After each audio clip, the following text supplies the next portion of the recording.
Hello, you see the beard from Osterholz, again with grey-orange hands? Yes, and today I have something great for you. But I will keep you in suspense a little longer because I have recently noticed that I had quite a bit of background noise in my videos. And that's why I reactivated what's it called? A noise reduction, which however is not very adjustable. It works wonderfully and mostly lets speech through. But for example, the clicking of a rotated revolver cylinder was completely filtered out. That's why it looked like this or sounded like this, as if the turning of a revolver cylinder was completely silent. I didn't like that. Instead, I sat down and properly adjusted the noise gate. It's unfortunately have the downside that they tend to breathe, right? You hear nothing. Then there's some quiet rustling, and then the noise gate briefly opens, you hear the background noise. And then the noise gate closes again. And I have now really adjusted it so finely that I hope that every faintest sound comes through. But no background noise anymore. It should be completely silent now.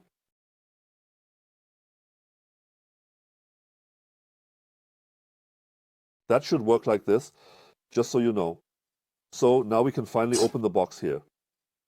That looked.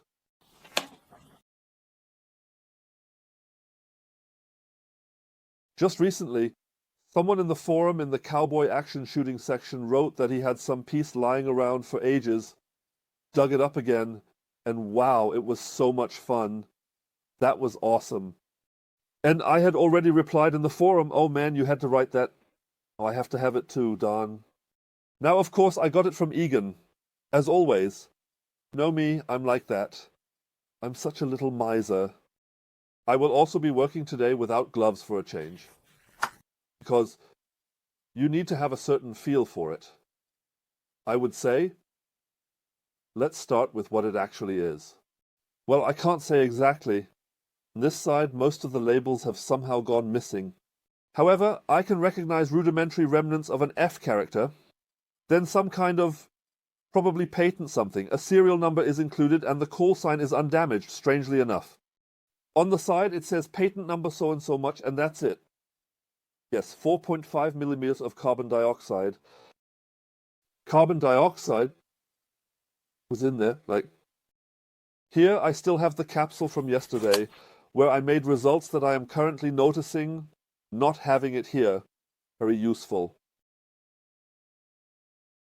The manufacturer is probably Umarex. So it doesn't say Umarex anywhere here. But when I look at the labeling of those offered by Egan, it ultimately is always Umarex. That's why I assume this is the Umarex revolver. There aren't actually that many models of it. They are offered in large numbers at Airgun, both in antique finish, as well as new nickel-plated and I don't know what else. And I would really prefer not to have a circus gun in nickel, but I want it to look real. That's not real, it's not wood, it's plastic. I have to admit they did a good job visually. It doesn't look bad. I just ranted about single-action revolvers yesterday. Here is also a single-action revolver. So you have to cock it by hand and then you can shoot. And especially in connection with the accessories from yesterday, you probably have a rough idea of what I intend to do with it. I might need to make some structural changes here so that I have a bullet trap that assumes a shooting distance of 2 meters. The target is about the size of a wagon wheel. It really only depends on speed. In cowboy action shooting, as far as I know, this doesn't exist because it's probably too dangerous. I suspect the chance of shooting your foot off with a real weapon is way too high. I think I can take responsibility for this. Now I will quickly the comparison revolver and also the tablet that I forgot. There is a pause button here which I very rarely try out, but here I have to. Oops, here I am again. Yes, why did I want to bring it over here specifically? The size comparison. This here is the Kunamelcher Model 900 single-action revolver. So to speak, a peacemaker copy. And I don't know, can you see that on the camera? There is indeed a proper size comparison. It is slightly reduced in size. for space reasons, and it has original dimensions. I actually just wanted to show that what I might still be able to show now with the great newly set noise gate. This is what it normally sounds like when checking whether the revolver is loaded or not. This works in the same way here. Not loaded. Can I hold it now? I'll set it aside for now. Will be neatly locked away later. And yes, what should I say about this? Here are loading shells. 1, 2, 3, 4, 5, 6 pieces in total. That's surprising. No, of course it isn't. That was a tired attempt at a joke. Note, there, over there, everywhere, because I have to demonstrate it. You all just want to see me shoot holes in the landscape. That's what this channel is about. You just want to watch, you want to see carnage, you want to see pieces flying. These are the loading cartridges. I would estimate them from the caliber, meaning the diameter and length, they are not 45 long Colt. They are too narrow for that. 1,000. In my experience, it is easiest to handle the things. The little balls, the BBs. I remind you that if you can shoot steel balls, it usually means you cannot shoot Diablo pellets from it, because a steel ball shooter has no rifling. The barrel is not rifled. Then it really doesn't get better with Diablo pellets. It's also not that tight, so you can also take them and push them in with your finger. That works too. You can also, should I put it, push them in individually from the back. That works just as well. Yes then, procedure is known. There is an important difference here. Try to do it in such a way that you can also see it from above. When I turn the drum, it makes a click. It doesn't make it clear like the original. The original stays in such a way that the cartridge falls in exactly from above. This one doesn't do that because it doesn't engage in the system. It folds here at the front in the place that I will show you shortly. In a real revolver, they would always stay in place with every click so that the cartridge goes in. When the revolver is still clean, cartridges also drop in pretty much exactly like here. What we don't do, however, is drop out again just like that after shooting. Then the casings are expanded. So now we just make a bang. There is the bang. There are old rags in there so that these steel balls don't keep falling out. And there are several methods. You can cock the thing and make a bang. But you can also hold the trigger. And then you can get the balls out much faster. Unloading is, as mentioned, super easy here. You can forget about that with real ones. With the right revolver, you need this extractor, which is also in here. It doesn't work at all here. Oh right, because it wasn't quite on properly. You don't need the extractor with these things for a real weapon. So if it gets to the point where you need it to get the shells out, then you've really done something wrong somewhere. Perhaps one more impression on this. I can move it in micrometers. Oh, tiny, tiny little movements.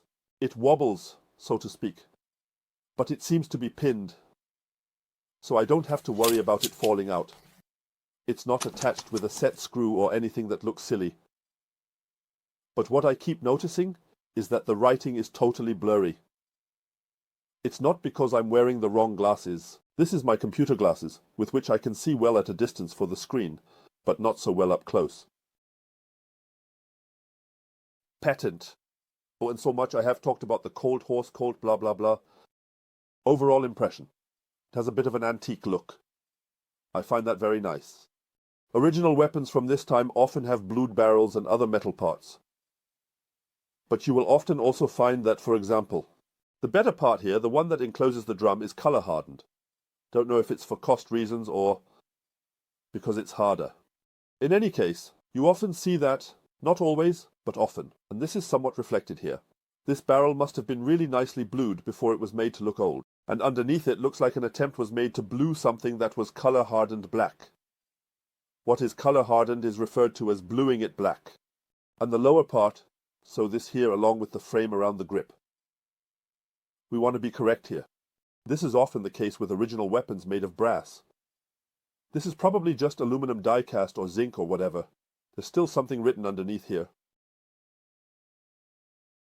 License, trademark of Colt's manufacturing company. Yes, how unexpected. And isn't this great? Safety. Seriously, there is a safety on it. So sometimes it really gets grotesque with this safety madness. I always attribute it to these completely crazy American product liability laws. So what is also not quite original here, this seems to me to be an Allen screw. No, that's a Phillips screw, or I really can't see it. Or is it just very, very strange with two offset holes or something? Normally you can push this screw, which is spring-loaded, to the side and then pull out the drum axis to remove the drum for cleaning. This is also urgently needed for black powder weapons, but not so much for this thing. I would say, let me take a look. I don't know. Is it even on the paperwork that I print out? I don't think so. I paid for it myself. So as it is here. Hände at Airgun, and it costs new around 150. It can be 149, it can be 159, but it will be around that range. And I am somewhat positively surprised. These are the wrong cards. We must have the right ones somewhere, or the one right one on which the tablet is lying so that it always flops next to it. 10 meters, sitting down for the first drum. So for the first 6 shots I aimed here and hit there, and for the second, third, and maybe even the fourth, 1, 2, 3, 4, 5, 6, 7, 8, 9, 10, 11, 12, 13, 18. So I fired at least 3 drums. I aimed down here and hit there. So therefore, for a round bullet weapon, not bad at all. So I had a lot of BBs here that shot elsewhere. It doesn't hit too badly, although I don't need the accuracy for what I plan to do. Of course, there's also the rear sight and front sight. This is the rear sight. This is the front sight. It's difficult to hold it in front of the camera without getting myself in the shot. Maybe a little above that. So, you will notice that hitting anything with this is more or less an impossible task. I'm mirrored here, which is why everything I do looks a bit strange. So hitting anything is pure luck. They did a lot right back then with this thing, but the sighting system, I suspect, was meant for the cowboy of that time, who also didn't hit anything. Feeling. How does it feel? I have to say, they did a damn good job with this. I really like it. The opening from the front, well, you can see a bit of the barrel through it, since it's a brass or steel barrel. But overall, the impression, in my opinion, is very good. I haven't seen the hole here, the front by the ejector in the original yet. Whoever has an original, please tell me if it was also present in old originals. I believe that the original was sealed, and that with the copy they skipped sealing this whole piece because that costs money again. Yes, but otherwise I have to say, even here with the drum chambers, it all looks damn good. They did a very nice job. Loading cartridges, I had 12 pieces with me.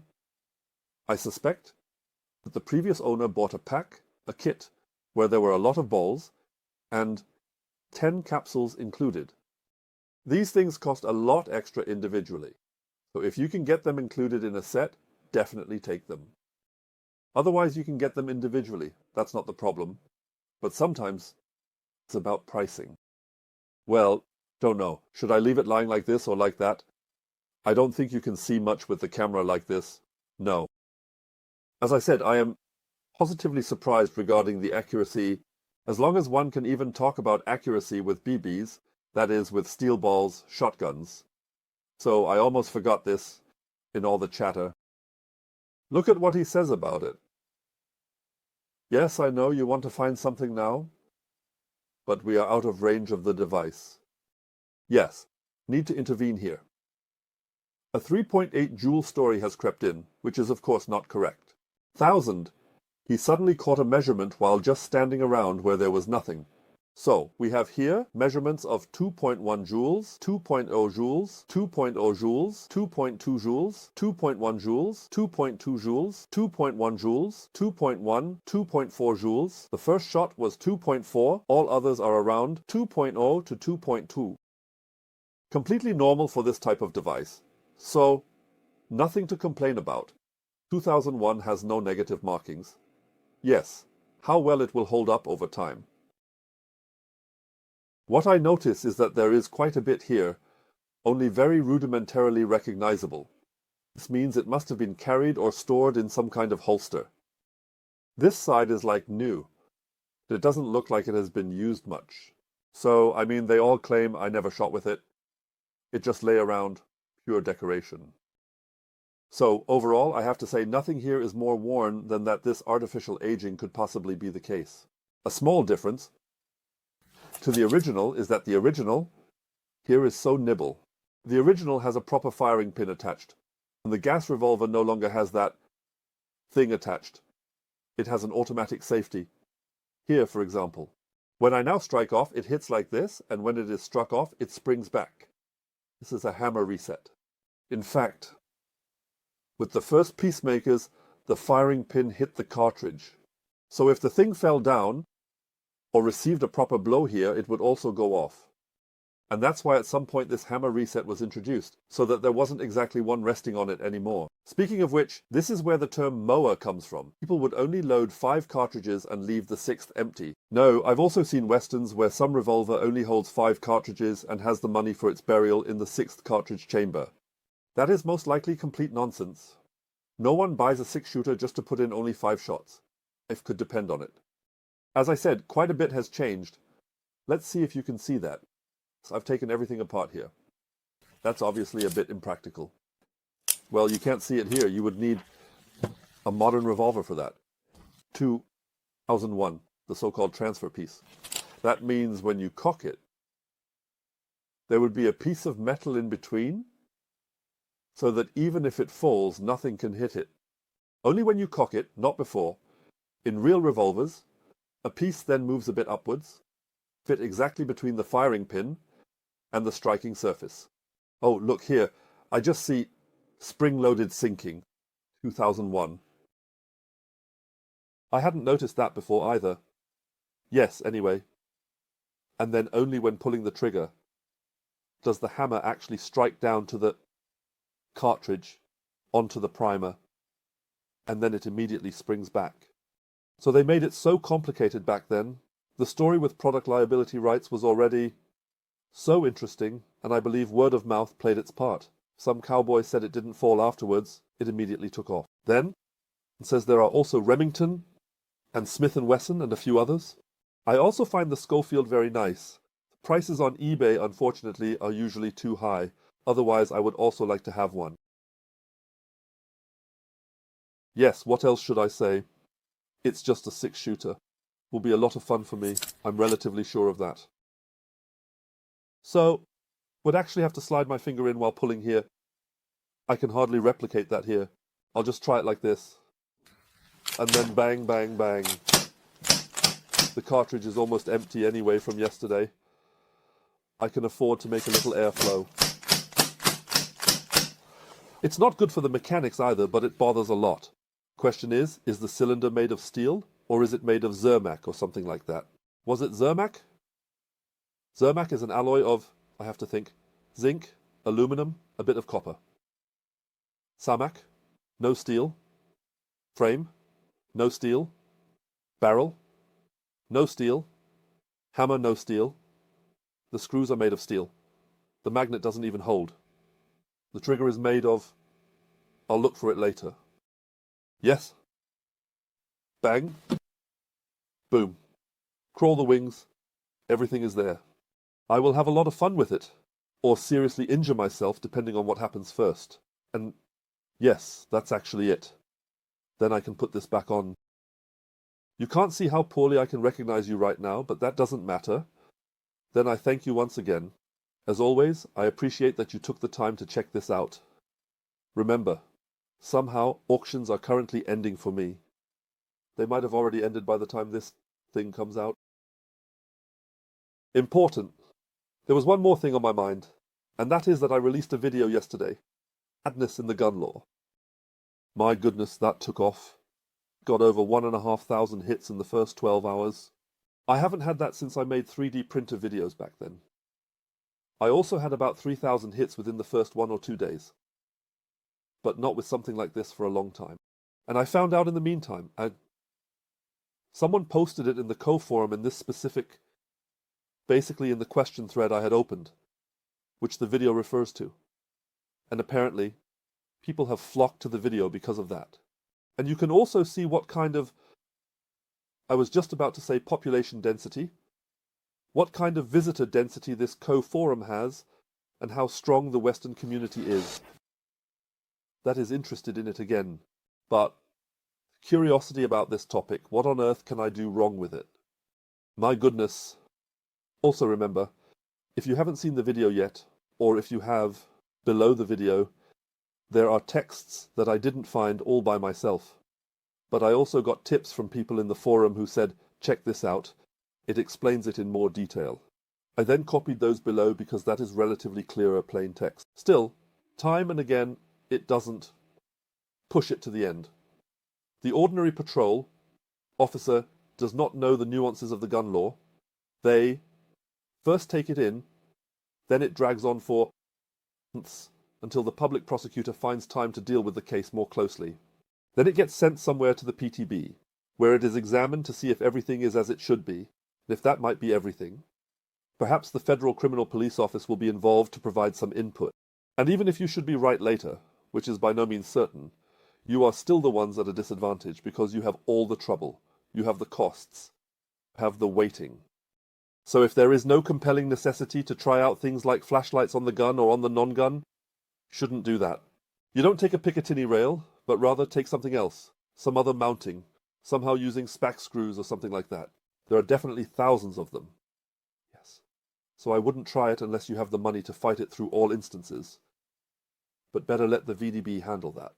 You remember, VDB, I had roughly touched on the topic, right, and war chest and so on. So, I don't know if it was planned, but I want to point out again, become a VDB supporting member. It costs $3 a month. I believe that can be managed. You can also get out of it, so it's not a subscription or anything. Yes, and besides, you get a cool ID card. You can say, yes, I'm a supporting member, and you can write it nicely in your signature. Then people will think you're somehow more important than you are. I do it that way too. Only in the VDB can I be considered important. Well, that's enough now. Thanks for watching. Says the man who has to turn off his camera all by himself today. No, of course he doesn't do that. But he might have to deal with someone holding a gun. My gun. Turn my gun off. Yes. Turn the gun off. That's how far I've come. Turn off my camera, hurry up. And he will ask me, you can get there better than I can. What's that supposed to mean? I say, but I always wanted to try it. Coercion. That would be something. Thank you very much. Until next time. I still have to send the button back. How embarrassing. I specifically got one of those Allen wrenches over here so I can attach the capsule down here and so on. Then I'll take a look here. What's actually down here? This Allen wrench is built into the handle shell down here. And I thought it was too important to keep it a secret. So he is there, you haven't lost him, he's just hiding down there. One more button.